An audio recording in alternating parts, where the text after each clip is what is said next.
ഇതൊരു സർപ്രൈസ് വ്ളോഗാണ്. ഫസ്റ്റ് ടൈമാണ് ഞാൻ സൗദി വന്നിട്ട് ഇക്ക അല്ലാതെ ഒറ്റയ്ക്ക് പുറത്തിറങ്ങുന്ന. വേറൊന്നിനുമല്ല, ഇക്കാക്കൊരു സർപ്രൈസ് കൊടുക്കാൻ വേണ്ടിയിട്ടാണ്. ഇപ്പോൾ വാലൻറ്റൈൻസ് ഡേ ഒക്കെ വരുമല്ലേ, നാട്ടിൽ വെച്ച് സ്ഥിരമായിട്ട് സർപ്രൈസും കാര്യങ്ങളൊക്കെ കൊടുക്കാറുണ്ടായിരുന്നു. പക്ഷേ ഇവിടെ വന്നിട്ട് അങ്ങനെ ഒറ്റയ്ക്ക് പുറത്തിറങ്ങാത്തതുകൊണ്ട് അങ്ങനെ ഒന്നും കൊടുക്കാൻ പറ്റിയിട്ടില്ല. അങ്ങനെ വിചാരിച്ചു ഇപ്രാവശ്യം എന്തായാലും അങ്ങനെ ആവട്ടെ എന്ന് വെച്ചിട്ട് നേരെ ഒരു ക്ലോത്തിങ് സ്റ്റോറിലാണ് പോയത്. അവിടെ പോയിട്ട് ഇക്കാക്ക് വേണ്ടുന്ന ഡ്രസ്സും കാര്യങ്ങളൊക്കെ എടുത്തു. അങ്ങനെ ഇക്ക ഒട്ടും പ്രതീക്ഷിച്ചില്ലായിരുന്നു ഈ ഒരു സർപ്രൈസ്. കണ്ടപ്പോൾ തൊട്ട് വയ്ക്കുന്നത് എപ്പോൾ ഇതെങ്ങനെ പോയി നിങ്ങൾ എന്നൊക്കെ പറഞ്ഞൊരു കാണാൻ തന്നെ ഒരു രസമായിരുന്നു.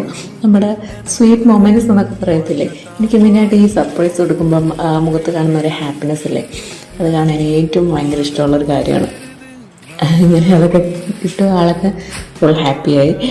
അങ്ങനെയുള്ള ബാക്കി സ്വീറ്റ് മൊമെൻറ്റ്സ് ആണ്.